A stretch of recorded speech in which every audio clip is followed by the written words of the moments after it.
1. Well, it's another Thursday and it's 1 o'clock in the afternoon. So it must be time for Opposite Saxes. Yay.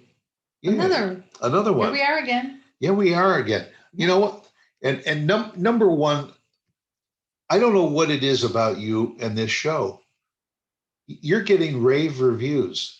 Who said so? I've been getting notes all week long about how nice you look, how great it is to finally have you on the shows. What do you want from me? I'm telling you, I got no. You were the one that said you wanted an allowance for wardrobe and makeup, and all. People are commenting about that. We did the show last week about cottage industries and everything, and there were several people that wrote in and said that necklace that you were wearing was outstanding. And that was from our friend at Rubbernecks. That's true. I did see that. So I mean, you got all of these praises. I get more Rubbernecks. I get more jewelry. I don't know. I got one email. And maybe you need to. And it said, I got to up my game. Well, maybe you have to pierce your ears or your nose. Well, not your nose or your lips.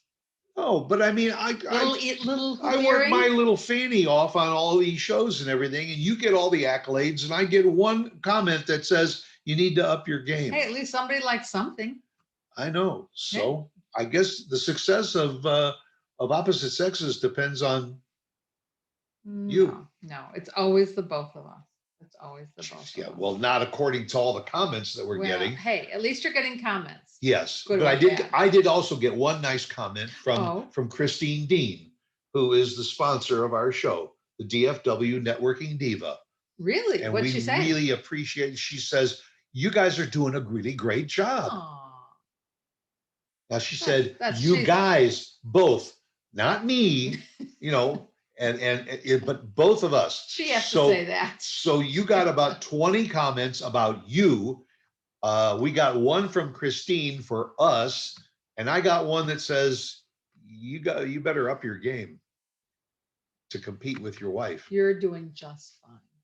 Look at all those other shows. Keep telling me so. What you do is look at all those other shows. Next time the show comes out, would you go on and like it and make a comment about me? They're all gonna know it's from me because it has your name when you make a comment. But Christine, thanks for checking in on us. And folks, you can go to her website, dfwnetworkingdiva.com, and check out what Christine Dean does, because she is a marketing guru. She will give you a free consultation. You can learn how to up your game, up your website, up your marketing plans. She's great. She upped your game. Not only a good friend, but she's put me on the map. She has. I will say that. And now us on the map. Well, I don't know about me. And she's probably the reason that she's getting all the accolades too. I don't know. So thank you, Christine. So what did you think of the Zoom meeting last night? The Zoom meeting. Yeah, the Zoom meeting we had last night. Yeah. It was a little chaotic, wasn't it? I mean, it wasn't that horrible. It's just that sometimes I think that you have to have disclaimers at the beginning of any Zoom meeting. You have to give the rules of the road, so to speak.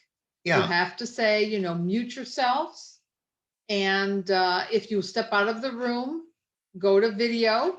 Turn your video off and get up and go get that drink of water and come back, because it is annoying. And also there are some people that forget to turn their mic off, and you hear a phone ringing in the background. You hear a dog barking. That is annoying. Or so. I had a situation where I attended a veterans meeting, and most everybody in the room was not muted. Muted, yeah. And so they said, all right, we'll do the Pledge of Allegiance. Do you know what it's like? Having everyone on a Zoom meeting, when there's some people that are Zooming on a laptop, some are on a desktop, some are on their phone. And some are going fast and some are going slow. Yeah, and they ask, okay, let's do the Pledge of Allegiance. I pledge allegiance to the flag, and it's a You're right. crisscross. You're right. But I think it's funny that you are going into detail about this and explaining about Zoom etiquette, because we do a Zoom with some people every Saturday morning. This is a Zoom. Yeah. But you're talking, and this is a different kind of a Zoom. Right. But on Saturday morning, you are not always listening. Your head is constantly down, looking at your phone, and you're taking a sip of multitasking. water. No, no, no, no. Uh-oh. You are supposed to be listening attentively. Well, I am listening. Well, yeah, no, but not doing anything else. But if somebody's singing, the eyes singing forward, a song, hon. if somebody is singing a Yeah. song or Mhm. something, Yeah. Are you saying that you should have your eyes focused on the Yes. camera? Yes. But if I'm listening to the song, I can't look down and see if Not for there- 10 minutes, no. No, it's rude. It really is. And you should be listening. guess And you you're know right. what? It is relaxing sometimes to put that social media away and the phone away and just kind of no. Now Seriously. you don't do that. You've never done that. No, I have. However, I will turn You my you video just make off. it look better than me. I will turn my video off, or I'll look at one or two things and that's it. And then I wait another 20 minutes and I might look at another one or two things. And I'll put my eyes down for a minute and then I'm up again. But it's not constantly for 10 minutes.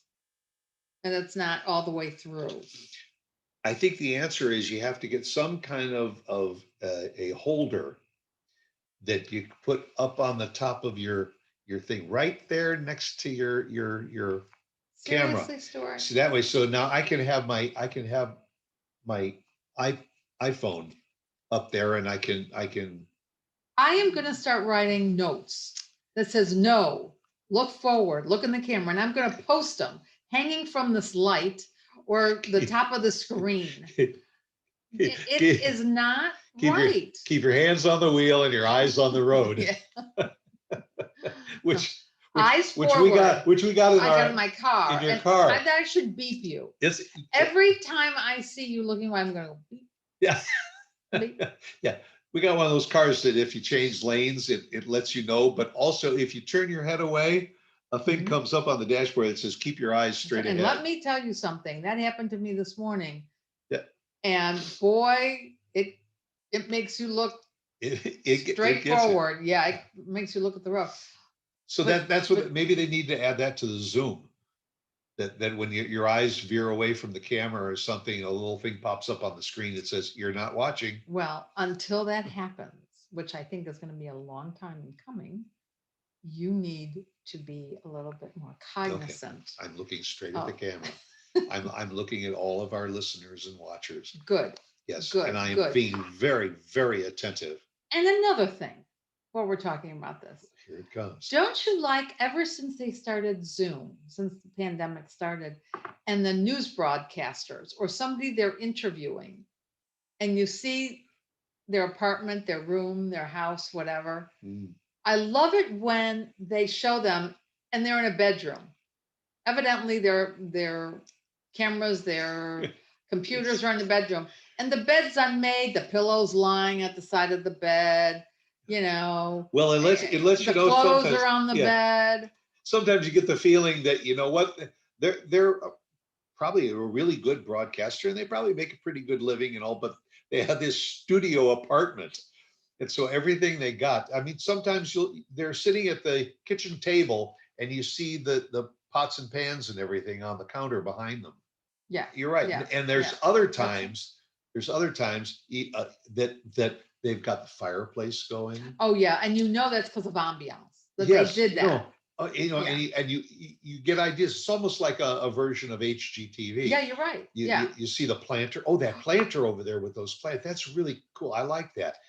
Yep. There is a newscaster that's on our local station every morning, and she's been from home since COVID began. Yeah. And she must go out and spend a fortune on plants, because one day there's an orchid, and then the next day there might be a begonia, and then the next day there might be a cactus. I mean, don't get any ideas, because maybe she's getting an allowance for that from her TV station. You never know. And is that why you started crying for an allowance for makeup and no, it's because wardrobe? I need the makeup and wardrobe.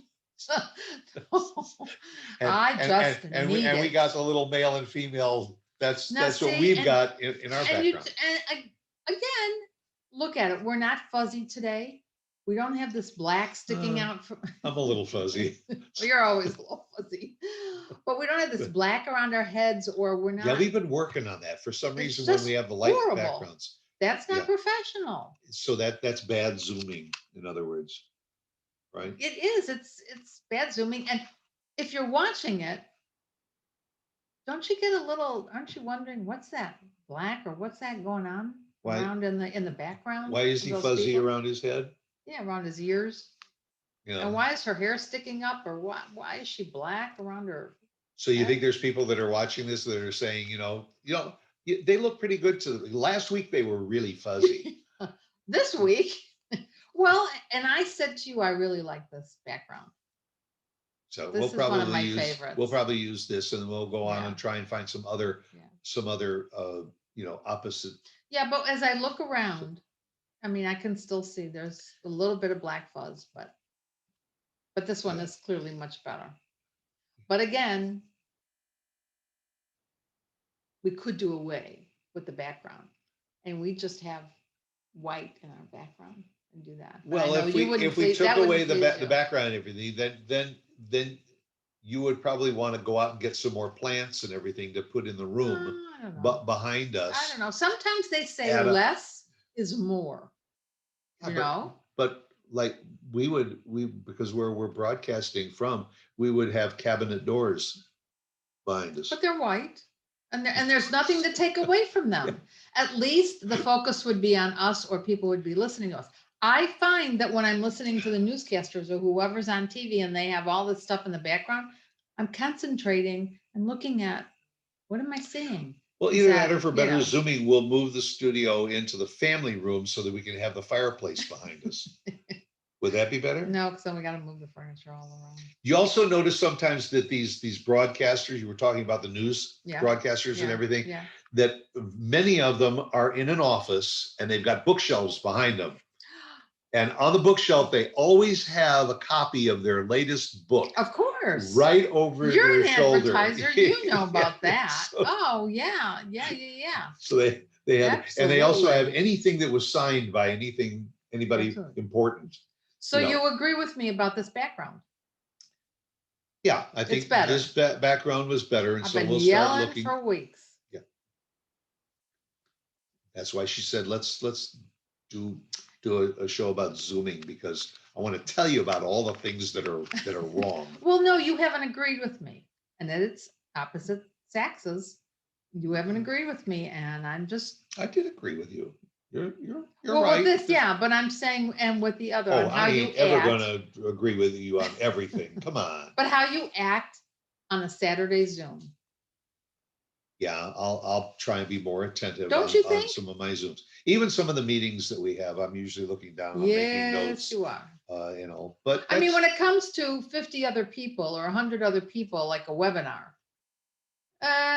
maybe not so much. I still would put a video on if I'm going to get out of the room. If I'm going to walk out, I would still put a, And another tip: if you're Zooming with a whole bunch of people and it's somebody's birthday, have one person, probably somebody that you know that has a really good voice, sing happy birthday, and everybody else put your microphone on mute and just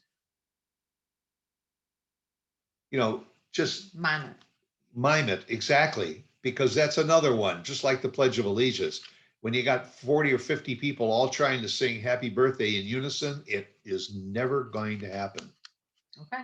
That's why I'm so impressed with some of these musical groups that will be, they'll do their parts separately on Zooms, and then somebody puts it together in perfect harmony, perfect sync. Yeah. That's a real talent, because whenever you get into a meeting of some sort and somebody's got to say something, you need to raise your hand and then let the host recognize you, and you unmute. And there are groups that do that follow that protocol. There's quite a few more that don't. Well, but that's up to the leaders. The leaders have to enforce it. That's right. Well, but the leader also has the ability most of the time to hit a mute button and mute everybody. That's correct, yeah. While they're And doing they a have to do it. presentation. Yeah, they have to do it. Yeah. Okay, so are we in agreement? We're in agreement. So I guess, Yay, if we're in agreement, then that's the end of the show. we're done. So I guess that's it for this show. And I agree with her on something. It's time to end the show. Wow. So we'll see you again next week. Yeah. Bye.